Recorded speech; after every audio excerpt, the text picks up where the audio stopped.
और आइए अब रुक कर रहे हैं फटाफट खबरों की ओर। चंडीगढ़ में डाडम हादसे पर खनन मंत्री मूलचंद शर्मा ने समीक्षा बैठक की। हरियाणा सचिवालय में अधिकारियों से घटना की रिपोर्ट ली। बैठक के बाद मूलचंद शर्मा ने कहा कि हादसे के जिम्मेदार दोषियों को बख्शा नहीं जाएगा। मंत्री मूलचंद शर्मा ने कहा कि जो हिस्सा गिरा है माइनिंग का पार्ट है, विभाग की जिम्मेदारी है। रिपोर्ट आने के बाद कार्रवाई की जाएगी। बैठक में डाडम हादसे की वजह समेत कई मुद्दों पर चर्चा हुई। हादसे में 5 लोगों की मौत, 3 घायल। मंत्री मूलचंद शर्मा ने कहा जांच कमेटी 10 से 12 दिनों में अपनी रिपोर्ट सौंपेगी। जो हिस्सा गिरा है वो माइनिंग का पार्ट। मंत्री मूलचंद शर्मा ने कहा रिपोर्ट आने के बाद कार्रवाई की जाएगी। उन्होंने कहा कि माइनिंग पर नहीं, क्रशर पर बैन लगाया गया था। मंत्री मूलचंद शर्मा ने कहा कि सुप्रीम कोर्ट में कोई रोक नहीं लगा रखी है। शाम 7 बजे तक माइनिंग हो सकती है।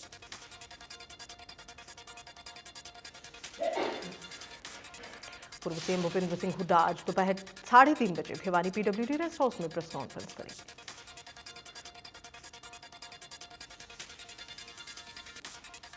कुरुक्षेत्र में एक्शन में गृह मंत्री अनिल विज ने शाहबाद थाने का औचक निरीक्षण किया। निरीक्षण के दौरान कई पुलिसकर्मी नदारद मिले हैं। गृह मंत्री ने विज के औचक निरीक्षण से हड़कंप मचा। दिल्ली में बढ़ते कोरोना केसेस से प्रदेश के स्वास्थ्य मंत्री सत्येंद्र जैन ने बड़ी बात कही। उन्होंने कहा कि दिल्ली में कोरोना की 5वीं लहर आ चुकी है। स्वास्थ्य मंत्री सत्येंद्र जैन ने कहा आज कोरोना के 10,000 केस सामने आए हैं। पॉजिटिविटी रेट लगभग 10%। दिल्ली के स्वास्थ्य मंत्री सत्येंद्र जैन ने बताया कि प्राइवेट हॉस्पिटल में 40% बेड्स रिजर्व करने के आदेश दे दिए गए हैं। अब तक 10% बेड रिजर्व। स्वास्थ्य मंत्री ने यह भी बताया कि सीएम केजरीवाल की तबीयत अब पहले से ठीक है, फिलहाल आइसोलेशन में है। दिल्ली में कोरोना के बढ़ते मामलों के बाद वीकेंड कर्फ्यू लगाने का ऐलान किया। शुक्रवार रात 10 बजे से लेकर सोमवार सुबह 5 बजे तक सिर्फ जरूरी सेवाएं छोड़कर बाकी सब कामों पर पाबंदी रहेगी। दिल्ली में अब सरकारी कर्मचारी ऑनलाइन या वर्क फ्रॉम होम करेंगे। सिर्फ जरूरी सेवाओं से जुड़े विभागों के अधिकारी और कर्मचारी ही दफ्तर आएंगे और निजी कार्यालयों में 50% क्षमता से ही काम करेंगे।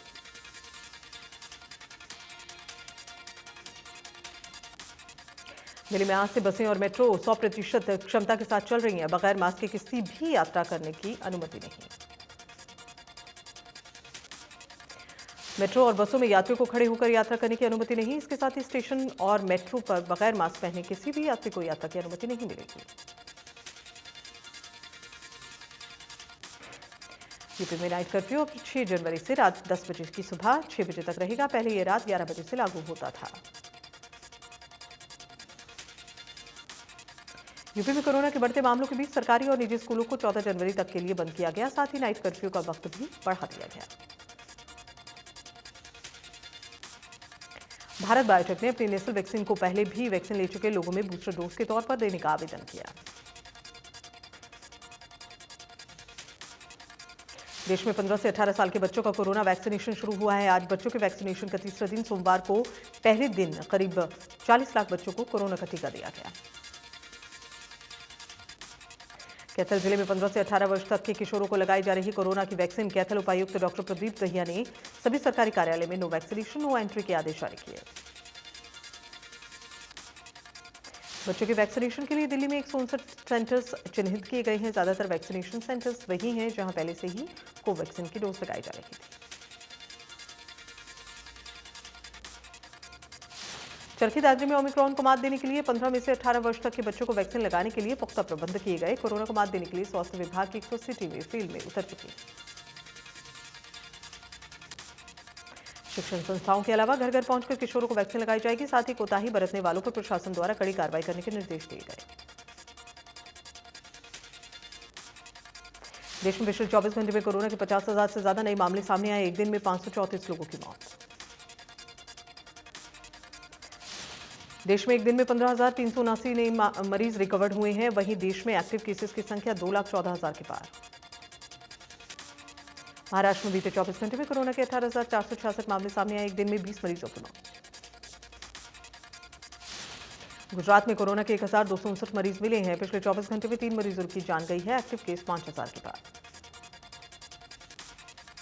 दिल्ली में कोरोना के पिछले 24 घंटे में कोरोना के 5,500 केस सामने आए हैं। एक दिन में 3 लोगों की मौत। दिल्ली में एक्टिव केस 10,000 के पार। उत्तर प्रदेश में भी कोरोना के मामले तेजी से बढ़े हैं। यूपी में एक दिन में कोविड के 992 मामले सामने आए हैं। केरल में कोरोना के 2,506 नए मामले सामने आए। पिछले 24 घंटे में 71 संक्रमित मरीजों की मौत। एक्टिव केसेस की संख्या 9,000 के पार। पश्चिम बंगाल में पिछले 24 घंटे में कोरोना के 6,078 मामले सामने आए। इसके साथ ही कोरोना नियमों के लिए प्रशासन सक्रिय है। तमिलनाडु में कोरोना के 2,731 मामले सामने आए। 9 संक्रमितों की मौत।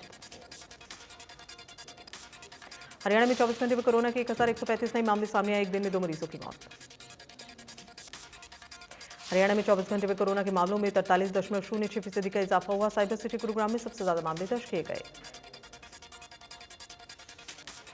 देश भर में कोरोना के नए वेरिएंट ओमिक्रॉन का खतरा लगातार तेजी से बढ़ गया है। देश में 23 राज्यों में ओमिक्रॉन के मामले 2,135 मिल चुके हैं।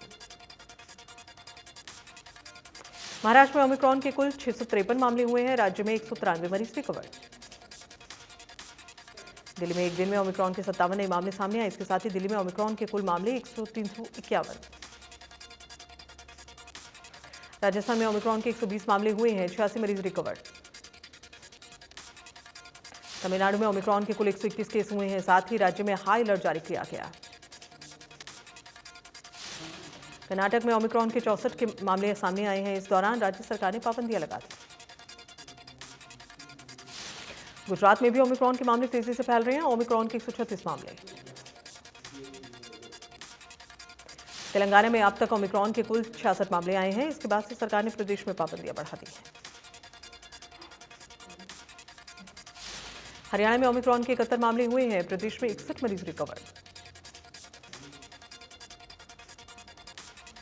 करनाल में कोरोना का कहर देखा गया। एक दिन में 44 कोरोना पॉजिटिव सामने आए।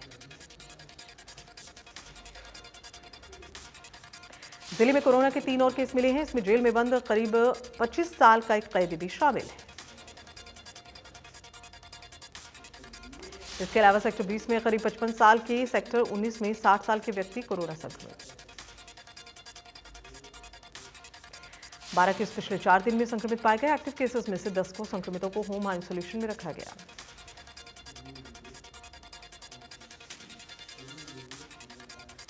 करनाल में नए साल के 4 दिनों में से कोरोना के 137 मामले सामने आए हैं, जो कि पॉजिटिव। जिले में 20 माइक्रो कंटेनमेंट जोन बनाए गए हैं।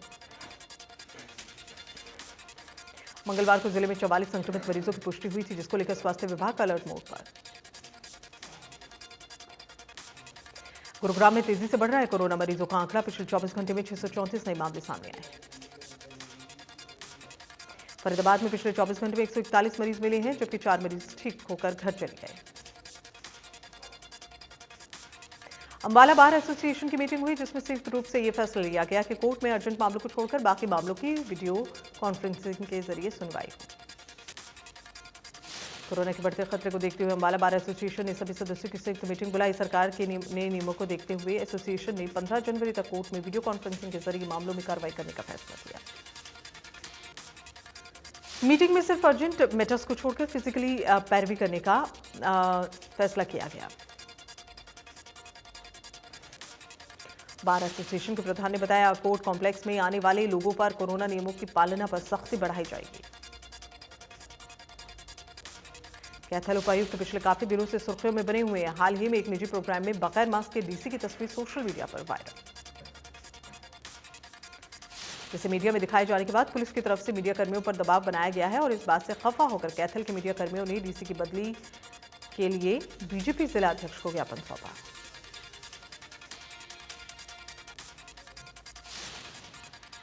कोरोना की तीसरी लहर ने देश और प्रदेश में एक बार फिर से दस्तक दे दी है। स्थिति लगातार भयावह है। बाजारों में दुकानदारों को हिदायतें जारी की गई हैं, बगैर मास्क के कोई भी ग्राहक दुकान के भीतर न आने पाए। लेकिन अब भी लोग जिला प्रशासन के आदेशों की धज्जियां उड़ा रहे हैं। जिला पुलिस प्रशासन ने 1394 लोगों के बगैर मास्क के चालान भी किए। इसके बावजूद लोग बाज नहीं आ रहे। प्रशासन में कोरोना के बढ़ते प्रकोप पर अलर्ट हो गया है, जहां नो मास्क नो वैग service, no mask no entry नियम लागू कर दिया गया है। फरीदाबाद में दुकानों के बंद होने का टाइम बढ़ाने की मांग को लेकर दुकानदारों ने जुलूस निकाला, प्रदर्शन किया। दुकानदारों का कहना है शाम 5 बजे तक का वक्त किसी भी दुकानदार के लिए काफी नहीं है। सब्जी विक्रेताओं ने सरकार से मांग की कि समय रात 8 बजे तक कर दिया जाए, उन्हें काफी सहूलियत रहेगी।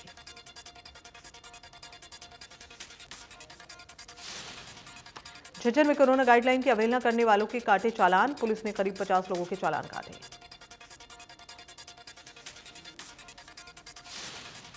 हरियाणा बीजेपी पर व्यापार प्रकोष्ठ ने हरियाणा सरकार के नाम दिया ज्ञापन, देते हुए कहा कि मार्केट को शाम 5 बजे तक के लिए बंद करने का टाइम बढ़ाया जाए।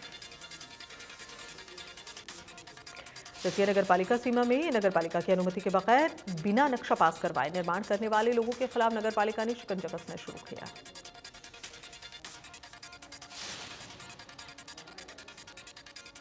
बगैर अनुमति के दुकान मालिक, मकान और अन्य इमारतों का निर्माण करने वाले निर्माण कार्यकर्ताओं में हड़कंप मचा।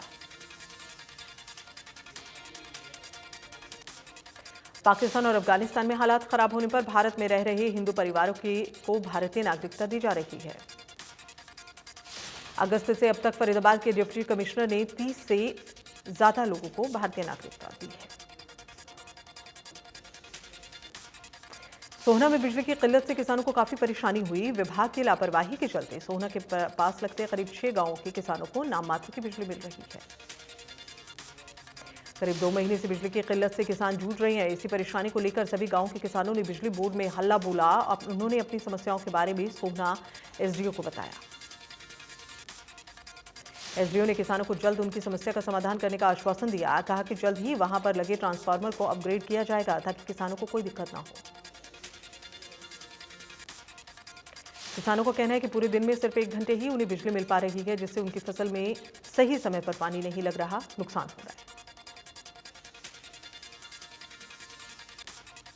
जींद में अनुसूचित जाति का कथित सामाजिक बहिष्कार का मामला ठंडा होने का नाम नहीं ले रहा। मंगलवार को जींद की कई खापों ने अनुसूचित जाति के लोगों को साथ लेकर प्रदर्शन किया। खाप नेताओं का कहना है कि खापड़ और छातर दोनों गांवों में शांति है, सभी धर्मों और समुदाय के लोग मिलकर एक साथ रहें। पानीपत के समालखा कस्बे में घी व्यापारी की गोली मारकर हत्या कर दी गई। बदमाश बाइक पर सवार होकर आए, पहले इस क्षेत्र की रेकी की और फिर घर से महज 70 मीटर की दूरी पर व्यापारी को गोली मार दी। व्यापारी का कैश वाला बैग लूटकर बदमाश फरार हो गए। घायल व्यापारी को हॉस्पिटल में ले जाया गया, जहां इलाज के दौरान उसकी मौत हुई। पुलिस के मुताबिक व्यापारी के बैग में रोजाना 1.5 से 2 लाख का कैश होता था। परिजनों का अनुमान है कि 1.5 लाख रुपए की लूट हुई। रतिया के बुढ़लाडा रोड पर बाबा फर्नीचर हाउस में सुबह भयानक आग लग गई। बताया जा रहा है कि शॉर्ट सर्किट की वजह से हादसा हुआ। आस पड़ोस के लोगों ने दुकान मालिक को सूचना दी और दमकल विभाग को इसकी सूचना दी गई। घंटों बाद दमकल विभाग की मात्रा एक गाड़ी मौके पर पहुंची और पर काबू पाया। दिल्ली एनसीआर समेत हरियाणा के कई इलाकों में सुबह से हल्की बारिश का दौर जारी है। पहाड़ों पर बर्फबारी है, मैदानों में बारिश का दौर। कैथल और झज्जर में हल्की बूंदाबांदी में ठिठुरन बढ़ गई है, लेकिन प्रदूषण से राहत नहीं मिली है। किसानों के लिए भी ये बारिश फायदेमंद।